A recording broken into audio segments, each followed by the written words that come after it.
We begin tonight with lawyers for the former president responding to the Justice Department's request to keep examining documents taken from his private residence.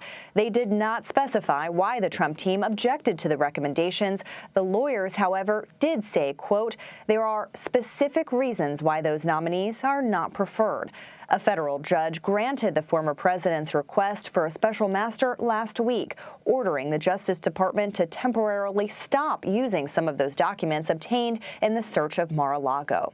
In a separate court filing earlier Monday, Trump's legal team asked a federal judge to keep that block in place. They also condemned the investigation of Mr. Trump as, quote, unprecedented and misguided. And the DOJ's January 6th investigation, 40 people who have been associated with former President Trump have received subpoenas. They mark a significant escalation in the department's investigation into the Capitol riot.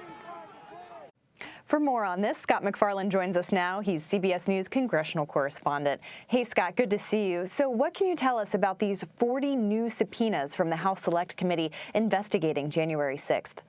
These subpoenas actually come from a grand jury, the U.S. Justice Department here in Washington, D.C. This will be separate than the House January 6th Select Committee. At least 30 subpoenas, could be close to 40. It will likely include some number of people who were also subpoenaed by the House January 6th Select Committee in its parallel but separate investigation. We know this grand jury is investigating any number of things, but the investigation has branched into this effort to provide or submit fake electors ahead of January 6th to Congress, but also into the money that was raised in large amounts after November 3rd, 2020, in the name of overturning the election, in the name of the Save America PAC, among other vessels and vehicles to raise money. So the grand jury subpoenas have gone out, some of them, if not most of them, in the past week, making this, Caitlin, a significant escalation into an already large investigation that's picking up speed. Yeah, thanks for that clarification, Scott. It's a good reminder of all of these parallel investigations going on. I want to ask about these January 6th prosecutions. Where does the DOJ stand with some of those? Yeah, the prosecutions from January 6th are also growing in size in terms of numbers. There are roughly 870 federal defendants so far, and the Justice Department has been pretty clear. They expect dozens or hundreds more to be added to the list. The biggest trial so far into the accused Oath Keepers seditious conspirators, that begins this month. Set for the final week of September, it could last a month, but these are defendants accused of coordinating and plotting and raising money.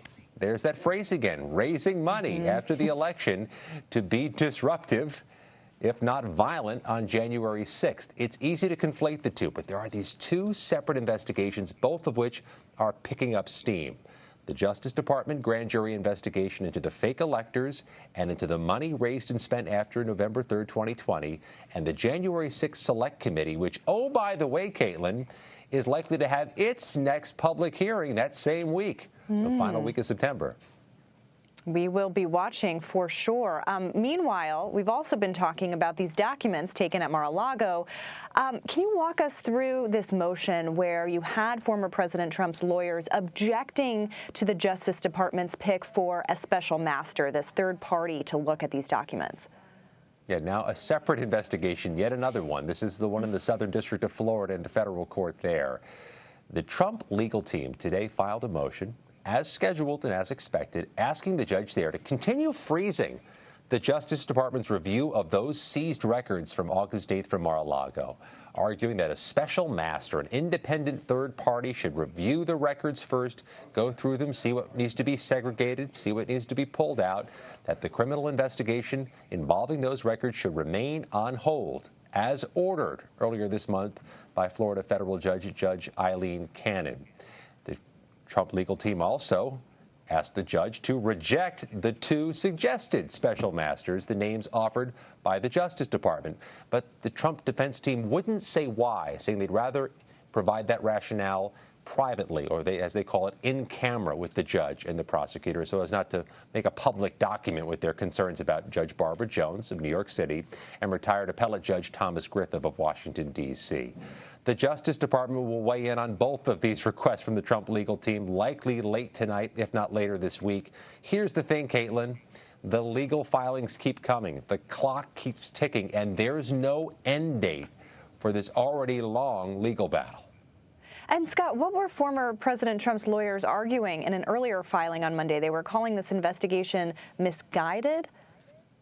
Yeah, and that is the reason they're giving for why the judge should keep that hold in place to prevent the Justice Department from going into those records they seized August 8th to further their criminal investigation.